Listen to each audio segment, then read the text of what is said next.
kung magpipick na ba sila, but it's going to be Paquito. Flex pick. Balik ngayon sa TNC ang Paquito. So now, for Echo, completely, they could Open either din yung Masha. Masha ulit. Either they would secure gold lane. Pero I'm not sure if magiging magandang step to ngayon. Agad. And we could hear Dexter, so that is going to be Claude. Same with the tempo hero, which is Eve. Si Eve kasi, up until now, it is a hero na alam mong pwede mong pagdependan kasi mas slow lang yung lahat. Isang swipe mo lang yun. Tapos automatic, after the top, grabe na yung burst. So, Narinig ako, Iritel ba to for TNC? Pwede lang unin, no? Dito sa first phase. Since pwede kang targetin yung heroes ni Yasuo later on doon sa last two bans from the side of Echo. And if the third pick for Echo will be secured by for the jungle, pwedeng kay na yun eh, pwedeng Ay, Akay, Iritel nga. pwedeng Akay eh. Sa tingin ko Pwede Akay Akay. viable pa rin eh. maganda kay actually for Echo dito. To Claude din eh. No? Kasi yung ultimate. yung Resme. Oh. Kinuha dito ng Echo. Pero to go back to your thought guys maganda din sinabi niya about the Akai daw. This pick, Lolita and possible Thams. Jungle. Napaganda. Ito yung pwede mong jungle. Actually, pwedeng yung Paquito yung jungle dahil early, medyo mahirap sa Esme against Thams. Oh, Laning. Oo, Esmeralda and Adams. Para makapag-ikot din ng dito maayos yung Paquito. Till the day I die. Ang naging option is a Balmond. A security also sa mga jungle techs. Objectives! Ang ganda ng sagot dito ng Echo. Kasi sabi natin kanina, pwede mo ilagay si Thams against Esmeralda. Ngayon na nag-Balmond sila, ang question dito for TNC, itatapat pa rin ba nila yung Thams sa Esmeralda? Kasi mas maganda na itapat din nila against Balmond. Oo. And since this is game number 3, i-expect talaga natin na either, extremes yan eh, either teamfight agad or either gusto mo na hindi agad magkakaroon ng teamfight kung magkakontrol aggression, first bloods ba agad, or hayaan na lang muna natin, set up the tempo muna, but yung position dito ni Bentings, classic Bentings, Vision pa rin. yes, nag-retribution by the way si Zyda, pwedeng mangguli dito yung side ng TNC, although si Na-force SCYC out. ay kukuha pa rin kumbaga ng kanyang farm. Kuha niya na yun, pero JP, the leader of Echo ay naka-ready na rin.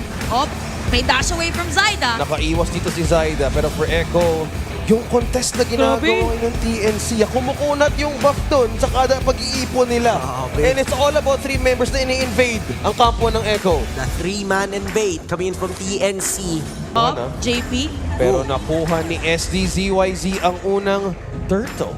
Hindi na makakalapit pa ang mga miyembro ng Echo dahil doon sa zone na ginawa ng TNC.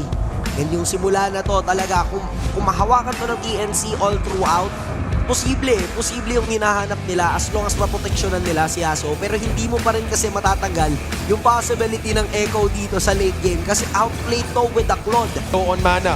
Pero ngayon nakapar na ginagawa. Sinusubukan pa rin. Depensahan. Si Trimar pa rin. But SDZYZ, first blood onto TNC. Ang ganda nung paggamit dito ni SDCYZ ng kanyang retribution. Ngayon, Echo naman, ang ganda ng tempo din na binibigay niya kasi ang hinahanap niya ay si Bentings, Yung Lorde, pangalawang at Turtle. Nakuha nga ni SDZYZ pero hinahabol pa dito si JP. Pinipil off lang ng TNC pero on to that point, sinabi to Santi, kailangan din nilang maging secure on how to attack TNC dahil nga dito yung unang depensa sa harap, yung kailangan nilang alalahanin. Nakikita natin ngayon, for JP with his veteran moves, but the TNC right now, they are really focusing on taking the bigger objectives. Uy, sinipa agad si Bentings! Dahil nga sa paglapit ni Benting, siya ang mahuhuli. May real-world manipulation as may lazy do-it back coming from outplayed.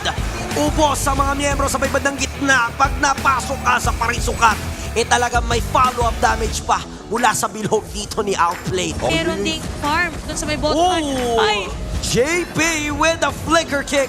Pero na-expect yun ni Yasuo, kaya naman may Sanchez sa kaagad. Ito naman ang bawi. May real-world manipulation, nakabang naman si Trimar. Susunod si Yasuo. Andito, yung Falling Star Moon. Pero nga naman si Outplay ay papasok lang din. Balik doon sa kanyang BMI. But that is a trade. Yasuo falls down. And JP as well. That is definitely a good trade. A win for Echo dahil gold lane palit sa rope. Alam niya na kapag masira lang niya sa grip yung formation, lamang na dito yung yung Echo because of the real world manipulation. Falling Star Moon, may sipa, na-alley play si Bendings dito, hindi na makapag-set up Makukuha nga dito ni JP yung kill. But meron namang kapalit si Cram, but that is a Lord secure. Coming in from Saida. Lamang dito ang Echo dahil sa Lord take nila. Kaso nga lang, naging kapalit naman ni Bedlings ngayon ay si Outplayed. No. TNC right now is trying to secure yung mismong objectives. Meanwhile, for Cram, he's back on the Paquito. Chantel, may nakikita ka ba dito sa ginagawa ni Cram? Parang same pattern.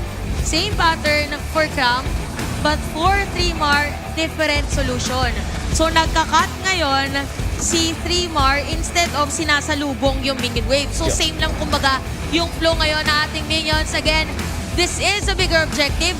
By the way, sumipa na si JP nagamit na niya yung ultimate niya. Oh, Luminum Blast coming from Bentings. Nahuli dito sa gitna. Nanakap pa sila. Kasama si Zaida. Pero makukuha pa rin niya yung Lord doon sa may bandang gitna. Ngayon nagsisitakbuhan na. Escalera and Yasuo is out. Bentings may event kasama si SD. Pero 2v3 ang mangyayari. Aabutan ba ng Falling Star Moon? Tapos may lethal counter. Bentings goes down. SDZYZ is running for his life. Habang napatumba din doon sa may bandang itaas si Cram. Ngayon kompleto ang Echo na nagmamarcha sa gitna. Other players of TNC, siya lang ang may edge dito kumbaga na talagang lumalim. Na pwedeng At dito humarap. mo naman yung posisyon. Pero Sipa may iwan doon sa may top. May Lord ngayon ng Echo. Iko ba nila basagin dito ang base? Curtis may Divine Glaive na rin. Mataas ang damage output ngayon ng Echo. Paano madedepensa ang to ng TNC? Babasag nila ang mga tore. Yun Si 3mar. Trimar. Pero makapag-provide ng space ang mga miyembro ng Echo habang kumukuha ng Lord si Zaida. Hindi na makokontest si Cram naman. Gaiblan na lang ang buhay. Mapapatubo siya ni Outplayed habang si Trimar at si JP nakapwesto at tumitipi-tipi lang. Meron silang minions sa paparating. Ito na nga ba ang katapusan? 4v5 situation. Sobrang confident ng Echo na hindi nila antay pa yung Lord. Kumakatok na sa pinto. Ang good. Kasi ngayon kasi for TNC, wala talaga silang burst na, instant burst, makikita mo agad. Kailangan pa na i-take note yun. Napakahirap para kay Escalera na magbitaw ng kanyang mga skills. Lahat ng minion wave naka-flow for Echo, and here comes the Lord as well. Naka-power lock na ba? Domino Blast! Na-cancel pa na si Manny JP at nagbe-base lock ng Echo! At sila ang makakasecure